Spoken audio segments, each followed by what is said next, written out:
YouTube, what's going on? This is Lee, and this is Seat Time, and this is a pretty interesting, going to be a pretty interesting video because, yes, YouTube is very hard.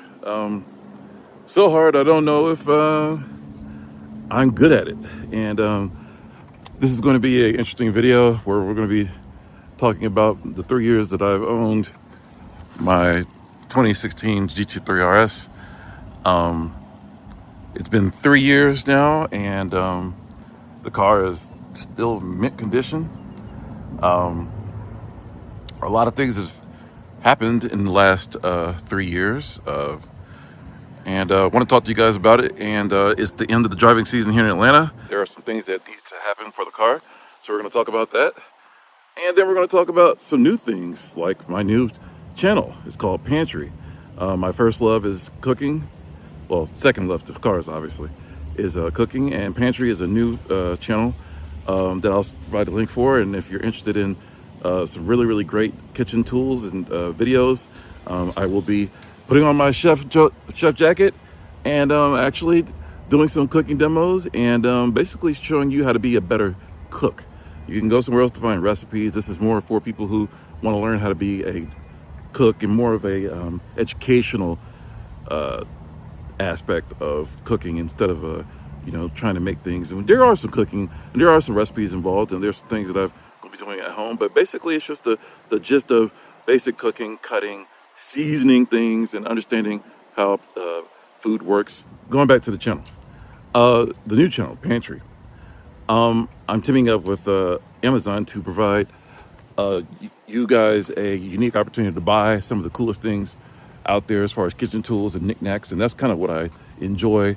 I'm a chef by trade, just in case you guys didn't know. So food is something that I do every day because that's my job. But cars are something that I just get out of these shadows. Cars are something that I just was into and I've been into all my life. But YouTube is a completely different animal, as I've found out. And getting this car, I thought it'd be a great idea to get it and then put it on the channel and make content with it, and that's what I intend on doing. But as far as viewership,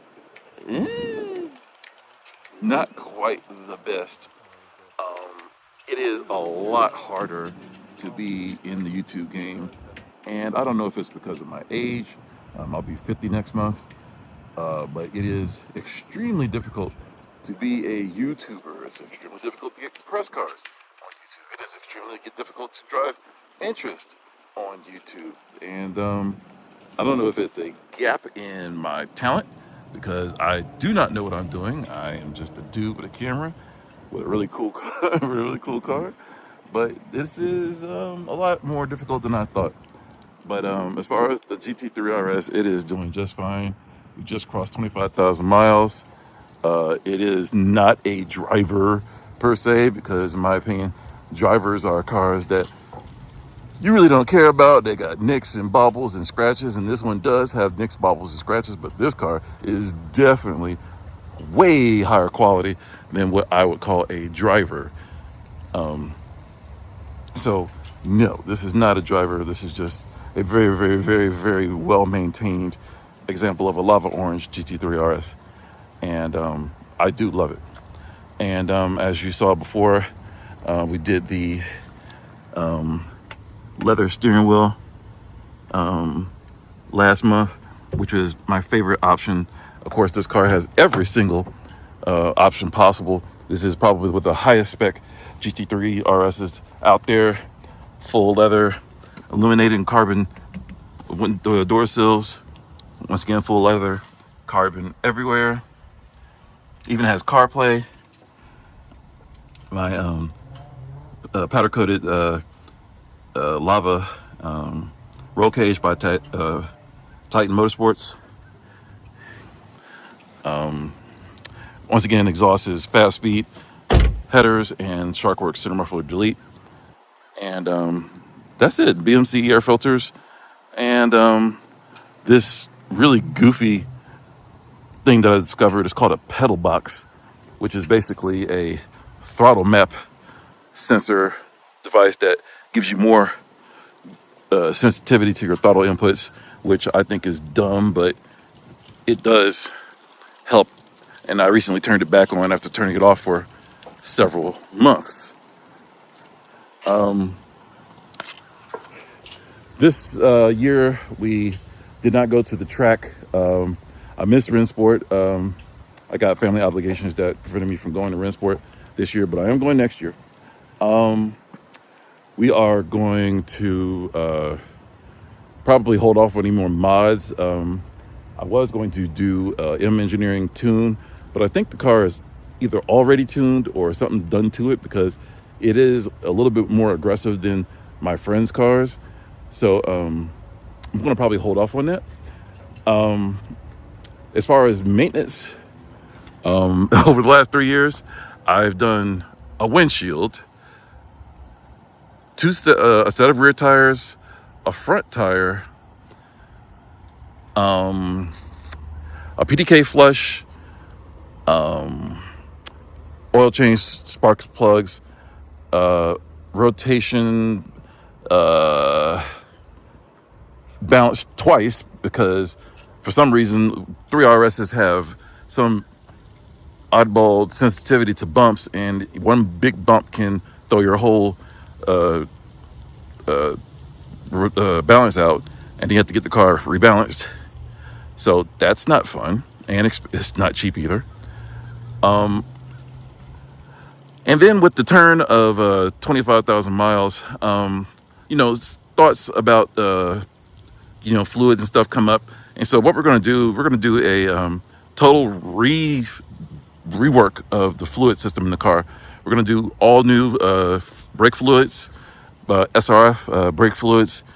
We're going to do all new coolant, and we're going to get plugs to make sure the car is running well. It hasn't had plugs in 3 years, but I haven't really driven it that much, but just 10,000 miles since I got the car. So we're going to do plugs, and that will probably be it for the season.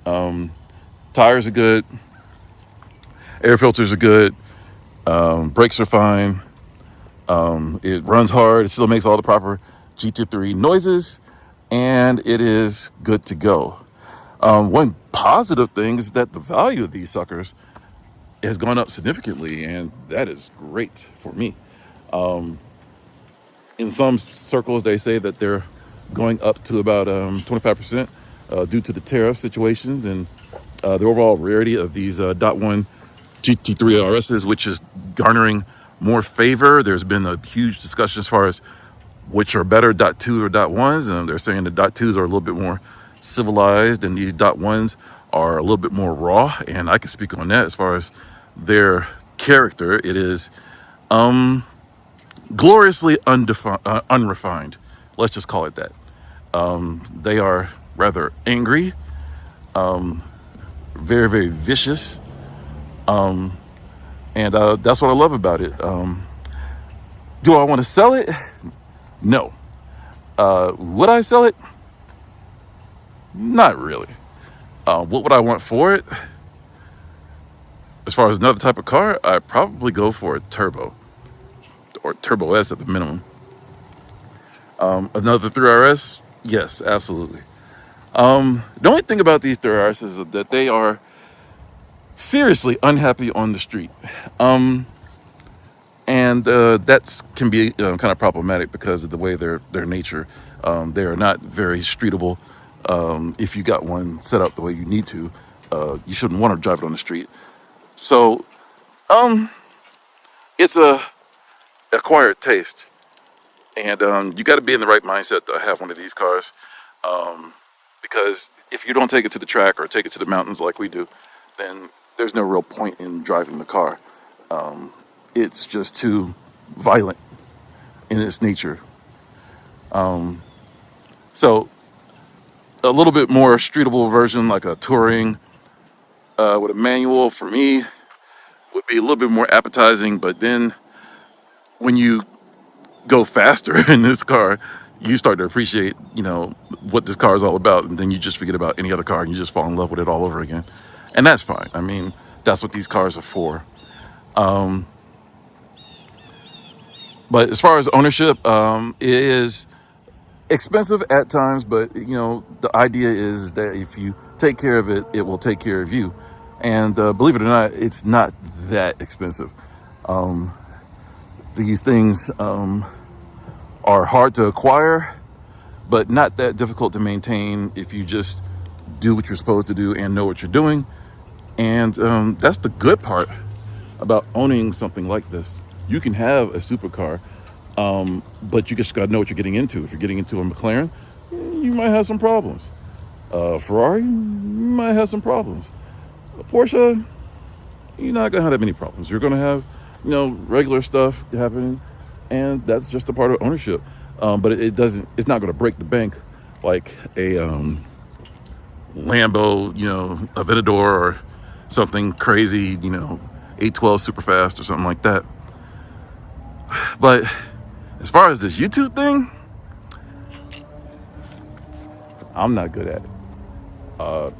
I don't profess to be good at it. I thought I have, enough subscriptions to, maybe monetize the account and maybe become a press guy and go on these press launches. And I had all these grandiose ideas as far as what YouTube was and what YouTube is, and as far as how to incorporate Instagram and all that jazz.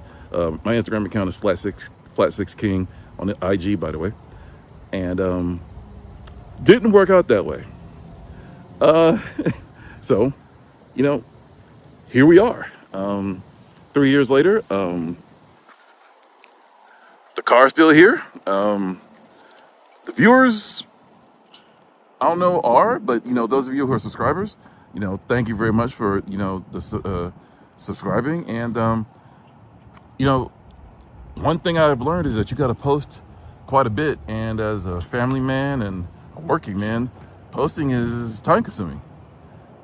Especially when you have kids in sports and stuff like that. I'm not making excuses. I'm just saying I didn't realize this was an issue until I got into it. Like I said, I thought YouTube would be easy. No, it's not. YouTube is hard. It's hard. But driving the cars is fun. Chronicling the ownership part is fun. Being a part of the car community here in Atlanta is fun, especially online is great. And this car has been helping young people hone their pick photo skills, and it's been in several photo shoots lately, which has been really cool. And I have no problem helping young people when I can with their little photo shoots and stuff like that. But it's time to put her away because these Cup 2s are absolutely horrible when it's cold. And I do not feel like slipping and sliding down the mountain trying to be a hero in Cup 2s in under 40-degree weather. So traditionally, I put the car away, and it doesn't come back out until late March. With an occasional trip down the street to make sure the tires are good, and that's really about it. I might go around the block just to get some heat into the oil into the system, and I put it away. So this is probably going to be one of the last videos of the season that I'm going to make on the car. I might come back in my garage and talk about the cost associated with all of this, and I need to formulate a book for this car as far as all my records and stuff like that. Just I like to have stuff like that. I think having your documentation together is cool, and I think that someone, if I ever sold this, it would be cool to have, especially if they got the history of this channel, they can actually see what I've done with the car, and that what I have or have not done with the car. So, that's the plan. So I'm going to do the work on it next week, and we're going to go from there. As far as pantry, I am excited about that. It is something that, I'm just doing just for fun. I'm not trying to make, money off of it. I'm basically just recording what I make for my family and trying to teach people how to be better cooks.